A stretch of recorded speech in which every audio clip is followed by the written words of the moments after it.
O que você colocaria na lista das maiores descobertas científicas do século XX? Teoria da relatividade geral? Mecânica quântica? Alguma coisa na área da genética, talvez? Mas, com certeza algo que definitivamente deveria estar entre as menções de todos é a descoberta das placas tectônicas, a descrição de como a capa externa rígida do nosso planeta se move e recicla.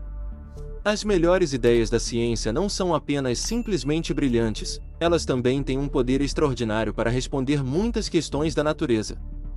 E as placas tectônicas são um excelente exemplo disso. Elas nos explicam por que os Himalaias são tão altos, por que o México sofre tanto com terremotos, por que a Austrália desenvolveu um grupo diverso de marsupiais, por que a Antártica teve um congelamento profundo.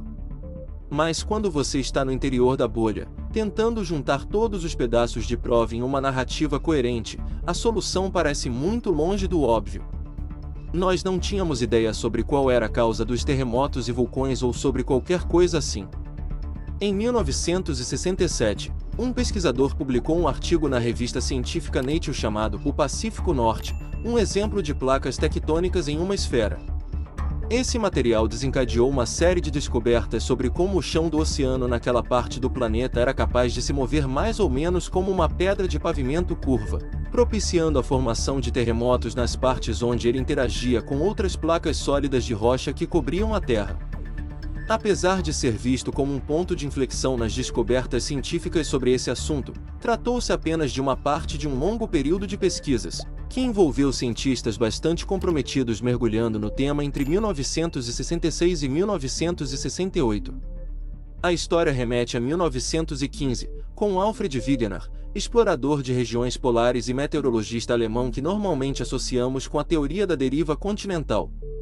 Wegener via que os continentes não estavam estáticos, que devem ter se movido ao longo do tempo e que as costas da América do Sul e da África pareciam ter um bastante suspeito ajuste quase perfeito, como se tivessem sido unidas um dia. Mas ele não conseguiu desenvolver um mecanismo convincente que explicasse esse movimento. Foi necessário esperar pela Segunda Guerra Mundial terminar e tecnologias que trouxe, como as ecossondas e os magnetometros. Desenvolvidas para perseguir submarinos e encontrar minas, essas duas invenções foram usadas com outra função nos tempos de paz, para investigar as propriedades do solo marinho. E foram essas pesquisas que revelaram como as placas são formadas em cristas no meio do oceano e destruídas em suas margens, ao ficarem sob os continentes. As placas tectônicas vêm dos oceanos. Foi quando descobrimos os cumes oceânicos, as zonas de subdução e as falhas de transformação, e assim por diante. Uma das observações principais nesse sentido foi sobre como o solo marinho se espalhou, o processo que cria novas cristas e dorsais oceânicas formadas a partir da ascensão do magma. Conforme a rocha esfria e vai se distanciando da dorsal, ela prende seus minerais na direção do campo magnético da Terra.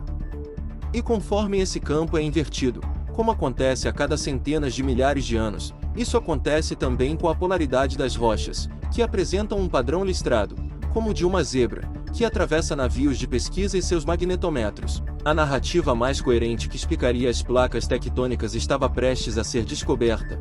O artigo Old Mackenzie foi publicado em dezembro daquele ano.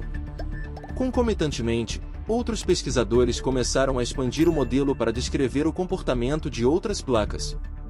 Quanto ao mecanismo que escapou a Wegener, os cientistas hoje conseguem ver como o peso das placas sobrepostas tem um papel importante na movimentação de todo o sistema. A rocha de baixo parece ter um impulso irrefriável.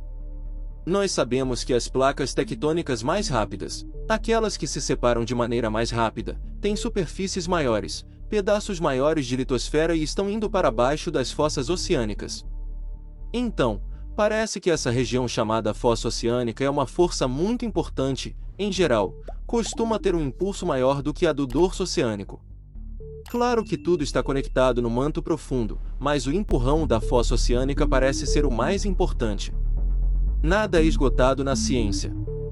Ainda há um debate grande, por exemplo, sobre quando e como as placas tectônicas começaram na Terra. A resposta para isso seria, há mais de 4 bilhões de anos, como resultado dos impactos de asteroides.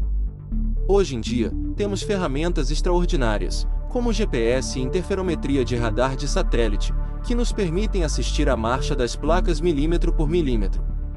Ainda mais importante é a técnica da tomografia sísmica, que usa os sinais de terremotos para construir visualizações em 3D de superfícies de rocha afundadas. Olhando para trás, a história da geologia é bem longa. A Sociedade Geológica foi fundada em 1807, então as placas tectônicas vieram bem tarde nessa história.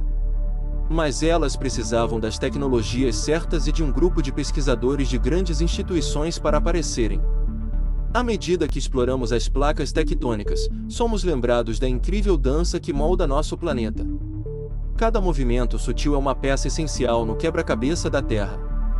Seja testemunhando a força titânica das placas ou apreciando os efeitos dramáticos que tem em nosso mundo, uma coisa é certa: as placas tectônicas continuam a escrever a história dinâmica do nosso planeta. Muito obrigado por terem assistido até aqui. Se gostou, deixa seu like e compartilha o vídeo. Eu vou ficando por aqui, fiquem bem e até o próximo vídeo.